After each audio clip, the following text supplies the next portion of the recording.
Most people don't break when life becomes hard. They break when life refuses to make sense. The job ends, the relationship collapses, the body changes, the plan evaporates, and suddenly your mind starts running faster than reality, trying to force order onto something that will not obey. Here is the promise of this moment. In the next few minutes, you will learn how to stay calm when everything falls apart, not by pretending it isn't happening, but by meeting it with a steadier mind, a clearer sense of control, and a kind of inner freedom that does not depend on conditions cooperating. The hard truth is that crisis does not ask your permission. It arrives on ordinary days, through ordinary doors, and it does not negotiate with your calendar. You can be careful and still be harmed. You can be wise and still be surprised. A life built on the assumption of uninterrupted stability is not a life. It is a fragile arrangement waiting for the first real wind. The deeper reflection is that calm is not the absence of disturbance. Calm is a decision about where you will place your attention when disturbance is present. The Stoics did not imagine themselves immune to loss. They trained themselves to remain capable within it. They knew that the mind's first impulse is to widen the disaster, to turn one fact into an entire future. The body hears the mind's story and obeys it with adrenaline, tension, and a tightening of the world. But the mind can also tell a different story, truer, narrower, and more useful. This is happening. I am here. I will respond. A practical example is the modern kind of collapse that doesn't look dramatic until it becomes total. An email arrives late at night, a subject line sharp as a blade, and you feel the familiar internal drop. In seconds, you have written the next month in your head. You imagine meetings, humiliation, scarcity, conflict. Yet all you truly have is a message and a pulse that has begun to race. In that gap between the message and the meaning you attach to it, your freedom still exists. You do not control what was sent, but you can control the interpretation you are about to inflate into a sentence against yourself. Here comes the first reversal. Staying calm is not something you do after you understand what is happening. It is something you do precisely when you do not yet understand. The hard truth is that clarity often comes late. Waiting for certainty before you steady yourself means you will spend your most important moments in the least reliable state of mind. Panic feels like urgency, but it is mostly distortion. It narrows your options while insisting that you are acting quickly. The deeper reflection is that the Stoic idea of control is not pessimism. It is an honest map. Some things belong to you. Your judgments, your choices, your willingness to endure, your capacity to act with integrity. Other things do not. Outcomes, other people's reactions, the past, the raw fact of change. Anxiety thrives when we demand ownership over what cannot be owned. Inner peace is not the victory of having everything go well. It is the quiet competence of knowing what is yours to carry and what is not. A practical example is how quickly people confuse influence with control. You can prepare for an interview and still not get the offer. You can apologize sincerely and still be misunderstood. You can do excellent work and still be cut during a restructuring. When these things happen, the mind screams that the world has become unfair, and sometimes it has. But the more urgent question is, what part of this remains mine? Perhaps it is the decision to speak clearly, to keep your dignity, to keep learning, to keep your character intact when your circumstances refuse to cooperate. Here comes another reversal. Pain is not the opposite of peace. Often, it is the doorway to it. The hard truth is that the wish to never feel pain is a wish to never be fully alive. When everything falls apart, pain will visit, through grief, fear, and the sensation of being out of control. If you treat pain as an emergency that must be eliminated at once, you add a second suffering, the fear of feeling what you already feel. The deeper reflection is simple and severe. Discomfort is information, not a verdict. The Stoics spoke of impressions, those first waves of emotion and interpretation that crash into you before you have time to think. Their practice was not to suppress these impressions, but to pause before granting them authority. You can feel grief without declaring your life ruined. You can feel fear without declaring yourself doomed. You can feel anger without handing it the keys to your mouth.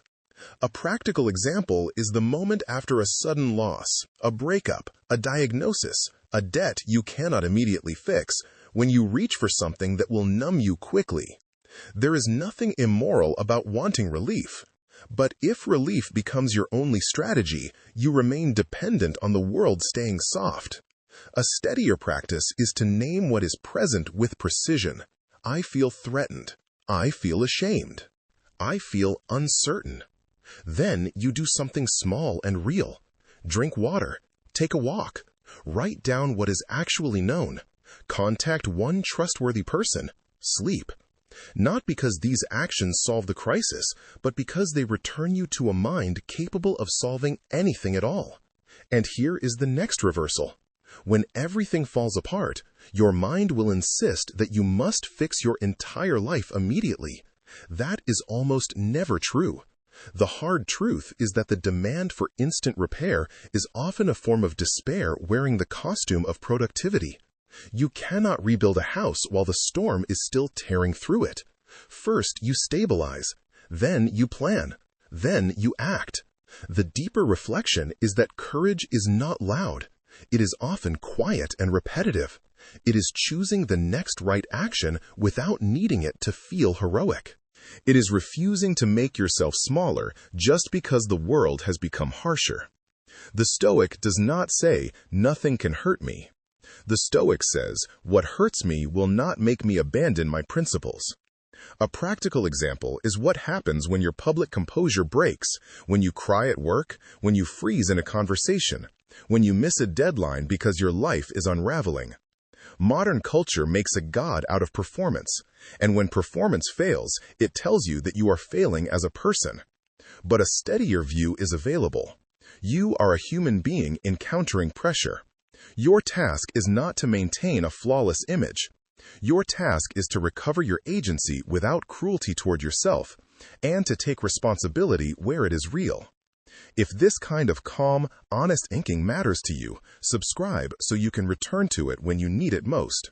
And if you're willing, leave a thoughtful comment about what staying calm looks like in your real life, not the ideal version, the real one. Now, as we continue, let the question become sharper. What does it mean to remain free when the outside world is no longer friendly? The hard truth is that many people live as if their inner life is a mirror of outer events. If things go well, they feel worthy. If things go badly, they feel defective. That is not sensitivity. It is captivity. It means your peace is rented from circumstances, and circumstances are unpredictable landlords. The deeper reflection is that freedom, in the Stoic sense, is internal sovereignty. It is the refusal to let external disorder dictate your internal standards. This does not make you cold. It makes you reliable. It means you can love without clinging, strive without worshiping outcomes, and grieve without collapsing into meaninglessness. The mind begins to mature when it stops asking, "How do I make this stop?" and starts asking, "How do I meet this well?" A practical example is the flood of modern triggers that keep people in a state of constant internal emergency. The news cycle designed to alarm, social feeds designed to compare, workplaces designed to measure, and private expectations designed to punish. When everything falls apart, these systems do not pause out of courtesy. They keep demanding your attention. A Stoic response is not to become uninformed or detached, but to choose deliberate exposure and deliberate action. If you can do something, do it. If you cannot, do not donate your sanity to the illusion of control. Here is another reversal. The goal is not to be unshaken. The goal is to be able to return. The hard truth is that you will be shaken. You will have days when you cannot access your best thinking, when you are smaller than you want to be. Pretending otherwise only adds shame to difficulty.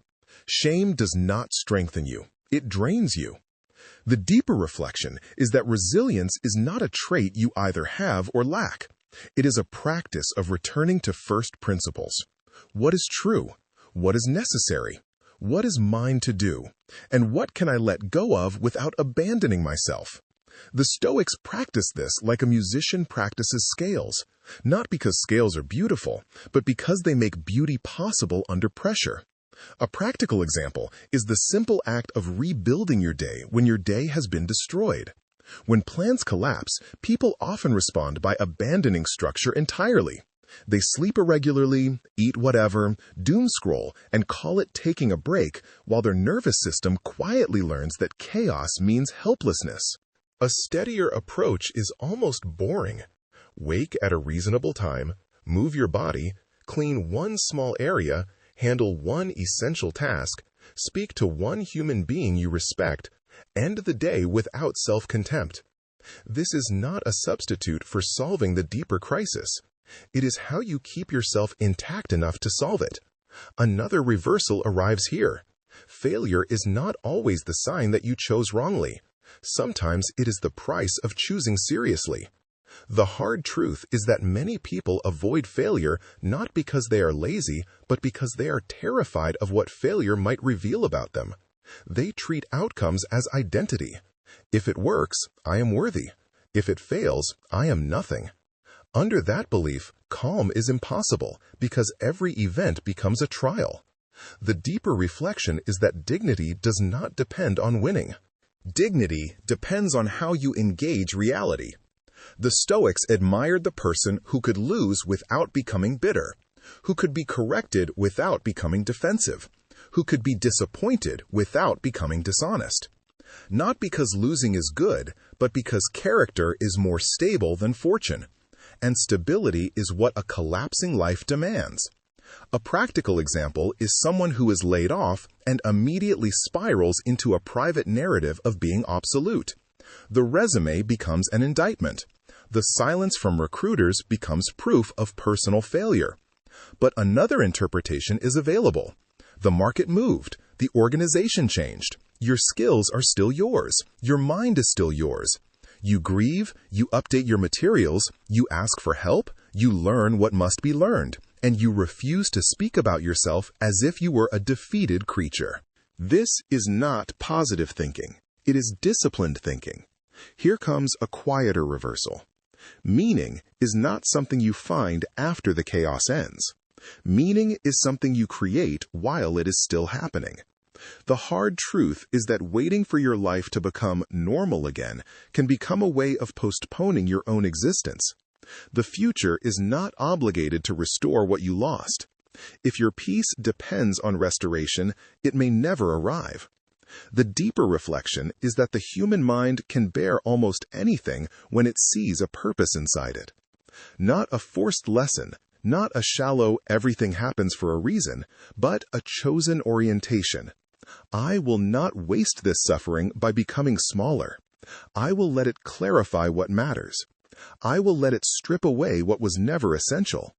I will become more honest, more precise, more compassionate, and less easily intimidated by uncertainty. A practical example is the person who, after a personal collapse, starts living with fewer illusions, fewer performative friendships, fewer commitments made out of guilt, fewer purchases meant to cover an inner emptiness, fewer conversations that require self-betrayal. They become calmer not because life became kinder, but because they became clearer.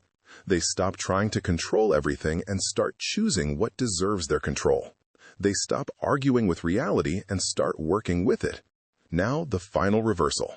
Calm is not passive. Calm is a form of power. The hard truth is that when everything falls apart, the world will invite you to become reactive, to lash out, to numb out, to check out, to become someone you do not respect. Reactivity feels like strength because it is loud, but it is usually weakness in motion.